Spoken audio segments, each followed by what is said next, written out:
Hi, everybody. I am Martha Artemis Rogers from Full Moon Acupuncture and Apothecary, and I'm very excited to have a conversation with Xochitl Davila of Seven Dreams Ceremony.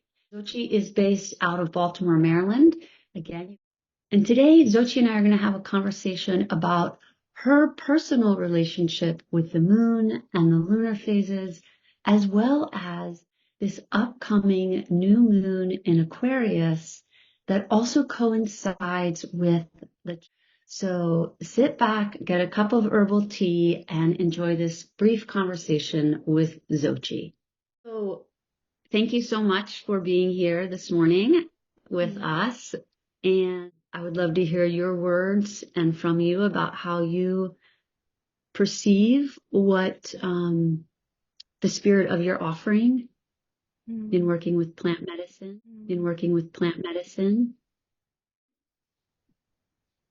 I think my journey began out of a desire to help guide people to heal themselves outside of a Western approach and a pharmacological approach. Many of my blood family members have succumbed to even more harm through that path than good. I know that hospitals and a lot of Western medicine, they are great cures for acute situations, things that are, require more immediate attention. But, and as many know, there's not a lot of focus on the underlying roots. If someone is fallen ill, there's always a spiritual aspect. Just like virtues have sins, there's a above to the below, as people say, this hermetic principle to herbalism. Yeah, so that is how I started. The first thing that I made for folks came out of a need and a want from friends to quit cigarettes. That a lot of friends were saying, I don't want to smoke cigarettes anymore, but there's this catharsis that I receive when I put something to my mouth, I inhale and I exhale smoke. And I think not only did Western culture glorify smoking, at the same time, we've kind of demonized it as well. And that's so unfortunate because, there's such a ritual aspect to it. And that's the part that has been removed and silenced. And so I created ceremonial smoke blends for people to help wean them off, to help heal back their lungs, to assist their cardiovascular system, to teach their bodies and tell their bodies, hey, you can produce more blood, more fresh blood. I taught breathing techniques to encourage not only blood flow, but the rejuvenation of new blood cells. And so that is kind of, the inception of this. And it rolled that way. It's like, yeah, there was momentum and there was need and there was a space, and you continue to follow that. I want to underscore like how essential it is what you're saying, like, and first of all, and it's also very much in keeping with Chinese medicine, that there is always deep roots, and usually at the level of, like you said, spirit or thought, that from there the dis-ease process begins to unravel. And then also the importance of ritual, and then I think largely our society is devoid of ritual that isn't tied to, let's say, religious sacraments or that sort of thing. There's certainly a deep need, I think, in the soul of the world for ritual medicine. Yes, and we are all here to remember what we already know and to regain and reclaim knowledge that we ourselves separated ourselves from in the past. And whether that be for lessons or, one big thematic lesson, we are our own everything, and we have the cure and the answers deep inside of us. And myself and other guides or healers are just here to, we just have a flashlight and we're like, oh, did you see that? Do you see what I'm seeing? This is inside of you. You already have it. And that's off. I think of the ultimate thought, or even God saying, I thought it, I spoke it, it became. And that's something that we do daily when we open our eyes. Remembrance, helping people to remember the medicine that they carry deep in themselves, the wisdom and the intelligence really of the cosmos. It's part of our evolutionary inheritance. It's so beautiful to be in this conversation with you. Mm-hmm. So thank you. Thank you. I remind everybody that we are like on the wheel of the year. February 2nd, last Friday, marked the cross quarter between winter solstice and the spring equinox. In Chinese medicine, the first day of spring, like when those first stirrings are occurring under the earth, is February 4th from the 24 solar nodes calendar. And then February 9th, which marks the Chinese Lunar New Year, coincides with the new moon. Because that the lunar calendar moves is that the second new moon after winter solstice brings the Chinese Lunar New Year. So we have all these beautiful reminders that the light is growing, traditional reminders that the light is growing, that yang energy, that creative potential, the realm of 10,000 possibilities is reawakening for each of us. Really, my first question for you is to speak about your personal relationship with the moon and the lunar phases, and why it's important to you to cultivate that. My first introduction to moon phases was gardening and creating one of my first gardens under the moon and creating a moon garden. And this could mean a few things depending on who you ask, but the way that I was taught was you have different deities that are related to the moon, and the moon is a feminine energy, so you have many goddesses related to the moon, in particular Hecate, or however you pronounce her name. And a lot of the plants, interestingly enough, that you grow under these new moons in the darkness of the moon are plants that have been deemed poisonous. And I'm going to try not to go so down the rabbit hole, but, in pharmakeia, the poison tends to be the medicine, and it comes with the understanding. And so if you grow datura or henbane, these particular plants that are deemed poisonous actually contain such a beautiful medicine because the darkness and the dark aspect of us that can be kind of scary is one of our greatest teachers and has the most wisdom for us. And so as I studied more about moon cycles, and I hope this isn't TMI, but my own personal period or menstrual cycle started to sync with the new moon, and it has been that way for many years now. And so that kind of got me thinking, well, what a beautiful approach to shed. The new moon is supposed to be this revival. It's meant to restore, regather. And as we approach this new moon in Aquarius, which is such a communal, family-bound, creative energy to me, it feels like we're all in this gestation period together.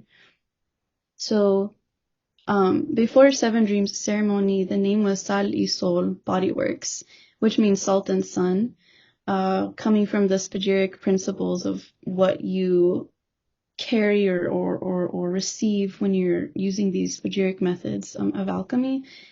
And the sun, I was going through, I think, a very enlightening period, which can happen through moons and darkness, but for the sun, there's a masculine enlightenment. And in Hermetic or alchemical teachings, they tell you the sun is the knowledge or the gnosis, while Sophia or the moon is the wisdom. And so this is kind of how I approach a lot of celestial bodies, in particular the moon, this questioning, always questioning, never doubting, but questioning, and never never putting yourself in a position where you don't think you can do anything.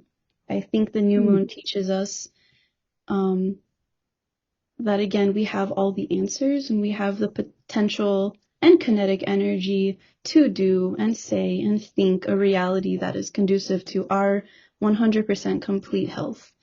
And that to me is wisdom, because it leaves all the room in the world for questioning. That to me is wisdom, right? The ability to question and think, but what if this?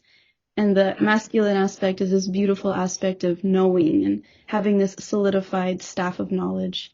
But yeah, that is my relationship with the moon. I hope that answered the question. It definitely answers the question. And of course, I really appreciate your bringing in the sun, right? Because it's both of them. I mean, all of the heavenly bodies, but how much the gifts of the sun. And I know we were talking about that on this glorious warm day. Yes. So new moon, you mentioned some of the perhaps energetic resonance around new moon. And I think you used the word shedding. Did you use that? Like a time of releasing, maybe right before new moon, and then new moon, we make that shift from yin energy back to that spark of yang. So to me, it's very similar energetically with the winter solstice, where we've come from that place of darkness, the waning of light, and then we pop, and the light begins to gradually return. Thank you for saying that. Yeah. You're welcome. Yeah, you feel it. I feel like when I talk to people about moon cycles, and I'm creating remedies with the moon, I always tell people, write down where you feel it, because you're not going to be wrong. If you're taking chickweed tincture that's come out, in the springtime, you're going to start feeling kind of light and giddy. You're going to start feeling it in your solar plexus. And that's because you're taking the first essence of the sun. You're taking the first breath of the sun. So yeah, when I think of these polarities or solarities, that's kind of what I want to tell people. Where do you feel it? Yeah. Yeah, thank you. Beautiful.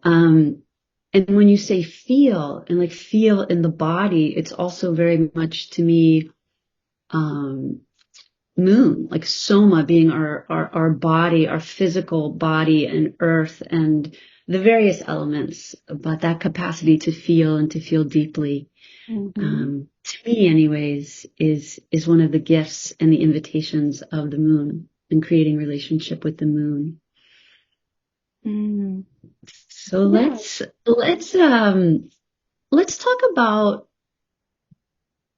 either you personally or some ideas for those who either already have a practice of honoring new moon, or perhaps for people who are very curious and might like to begin, to initiate a deepening, right? Or a reawakening, because all of these wisdoms are already living within us, but touching more deeply in an intentional and conscious way. So do you have any particular practices for new moon, or maybe plants that you work with? Yeah, that's a nice question to ask, because it gives people the flexibility to be comfortable in their own journey. The way I start things is by jumping headfirst in the deepest water. So my approaches might vary, but in terms of reawakening and steps, I would encourage people to track the moon, because we're on, it's different for us in different parts of the world. And so whether that means downloading an app or getting a farmer's almanac or getting a really nice, screen printed lunar calendar of this year, I would recommend people just sitting with it, meditating on it, understanding which cycle of the moon they're laying under every night. And for me, a lot of, and this is in the name of my practice, Seven Dreams Ceremony, but I always tie things back to our dream space and our Mayas. Be such a powerful influence on that wave. Oh, I think you're cutting off. Give me 1 second. I'm gonna open my door. Technology is weird, and the flow of Wi-Fi gets cut off at that door. I lost my train of thought. Yes, the moon. So as we're lying under different phases of the moon, the themes of our dreams tend to change and shift and wax and wane just like the moon does. And maybe journaling is that deep end that I was talking about, but it makes such a difference. If people are interested in healing with the moon on an herbal aspect, there are herbal plants to work with. Whether you're taking them internally, like lemon balm is a great one to start with. They are controlled or guided by the moon, and they are a very watery plant. They grow everywhere. Oh, sorry. Oh no, you're fine.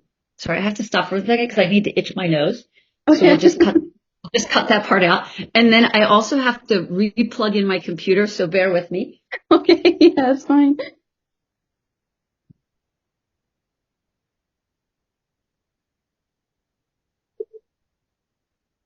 Okay. The nose itching has stopped. Okay. All right. So, question I have for you, Xochi, is how about when you say that lemon balm is governed by the moon? Could you just say a tiny little bit about that? Yeah, for sure.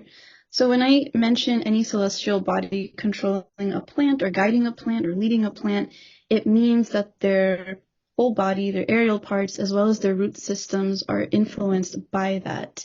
So, for instance, Datura, and this isn't lunar, but just as an example, Datura or Damiana as well, they are both guided by Aries or Jupiter, and so they're going to have a more fiery component to them, and that means that they're going to bloom and be at their most active state in terms of fruiting at one of the hottest parts of the year. And so I guess that's kind of what I mean on a physical sense. And then on the metaphysical, under the bridge, when I talk about that, I mean that lemon balm, they have a watery aspect to them. So when they're guided by the moon, they're also guided by the currents that are produced by the moon, which means that when we ingest them or simply sit with them, meditate with them, we start to take on these vibrations or the hertz that they're giving to us and gifting to us. Yeah. I guess that's kind of, what I mean. I'm smiling so brightly because it all makes me happy to hear it. Okay, so lemon balm would be one herb that folks could start to either work with, taking internally, perhaps as tea, perhaps as tincture, or as you said, simply sitting with it. You might have it growing in your yard. So all would be like anything, right? Just to begin to be in conversation with this herb, this plant, this gift. So that's herbally. And then you said watching dreams and being aware. I love that. Being aware, like having that awareness at night of what phase of the moon we are lying under. I'm going to bring that in.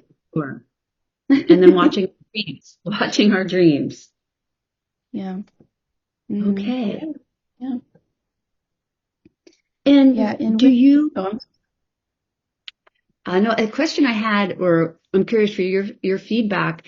One of the practices that I do pretty regularly around the new moon, as it's, the couple of days pre-new moon, the balsamic moon phase, the dark moon, again, the way I think of things, I love to think of the lunar cycle and then put it in the context, the energetic context of the solar seasonal cycle.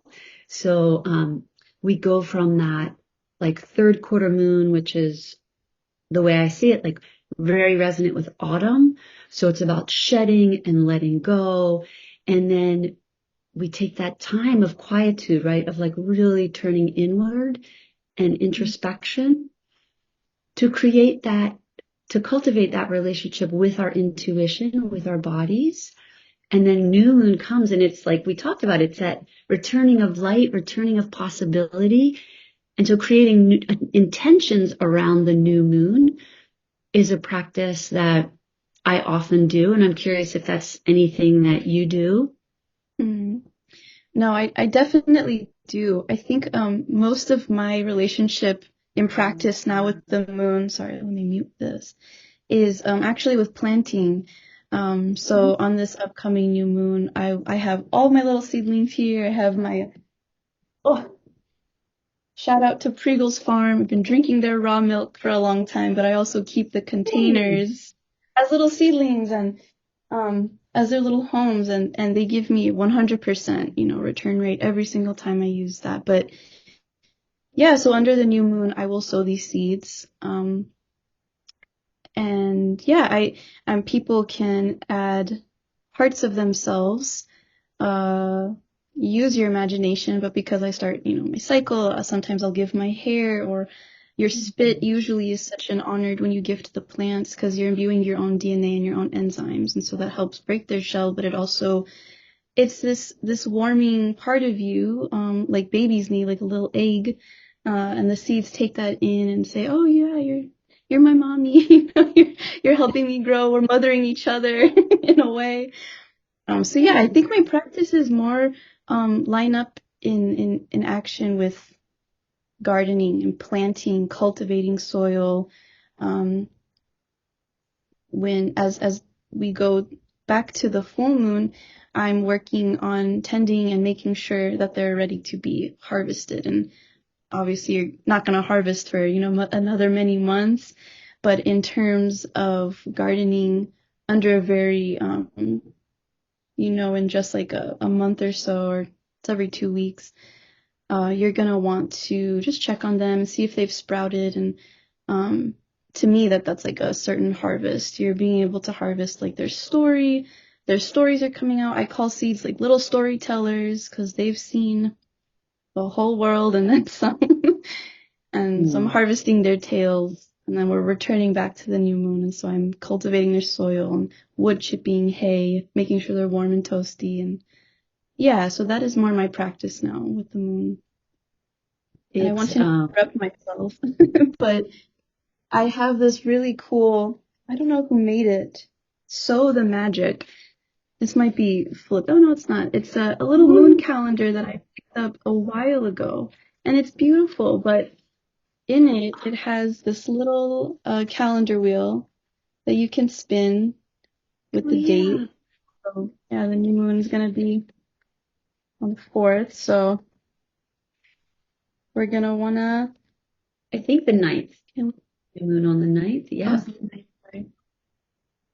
Yeah, so this is what the calendar would look like. That's probably very blurry, but anyway, I had to show it because obviously it's very related. But Sow the Magic, they have a very nifty little calendar for beginners, but I was like, oh, that's so beautiful. And that's another way that people can start incorporating the moon cycles in their own physical and metaphysical practices.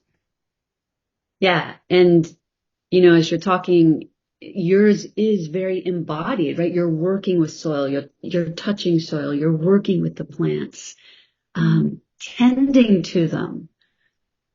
Yeah. And in some ways, it also reminds me, it's like a tendril back to what we were saying earlier, that everything begins at the level of thought.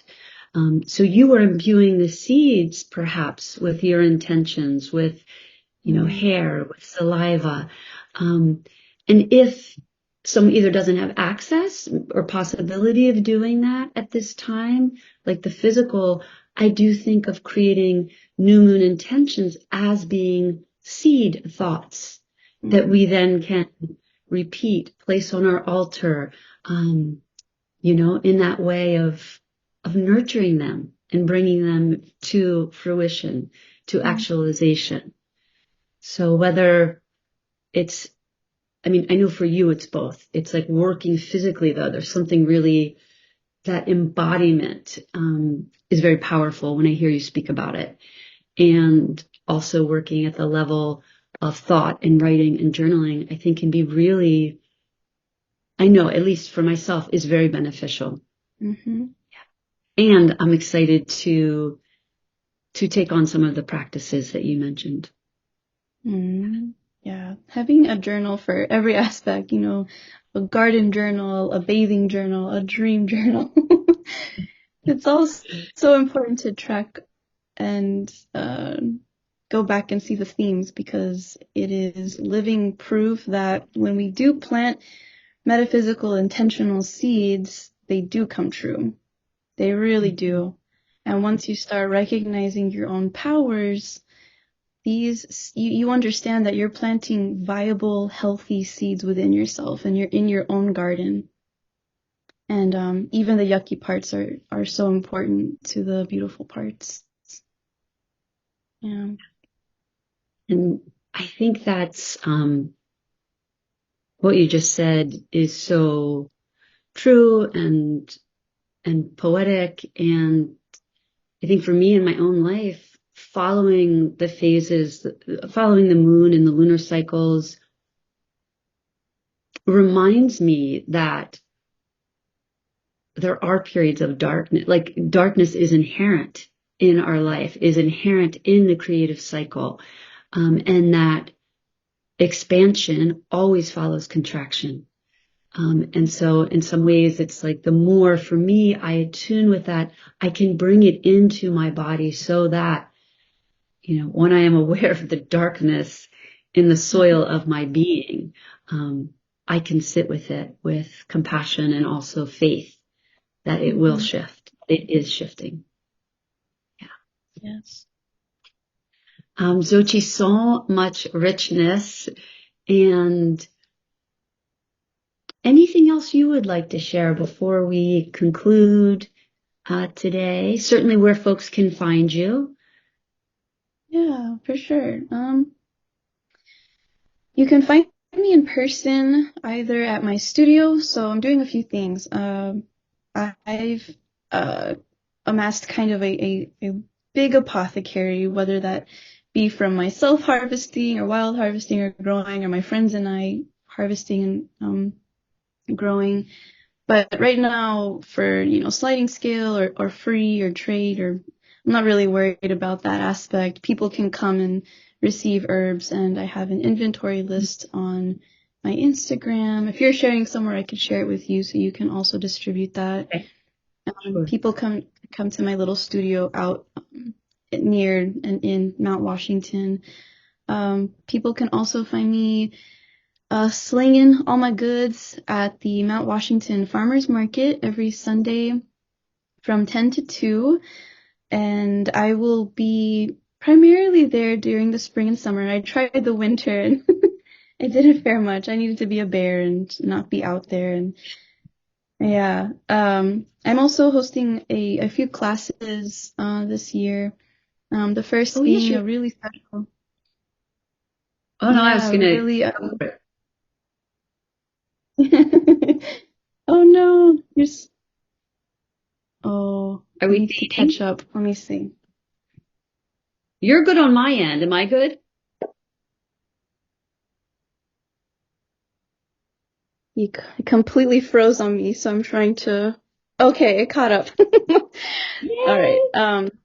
So, Yeah. yes, tell us about your workshops. For sure.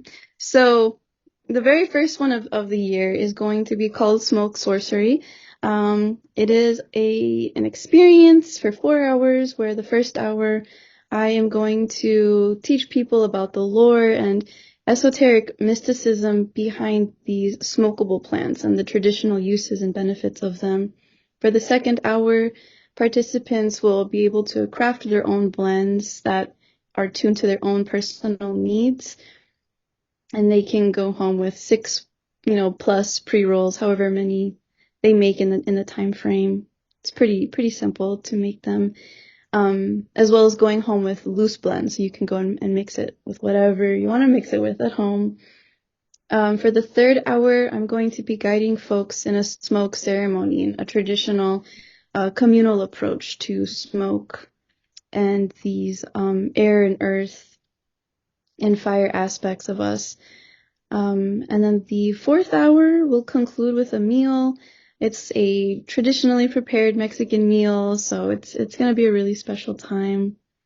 I am also going to be leading a Returning to Land series at the Howard County Public Library.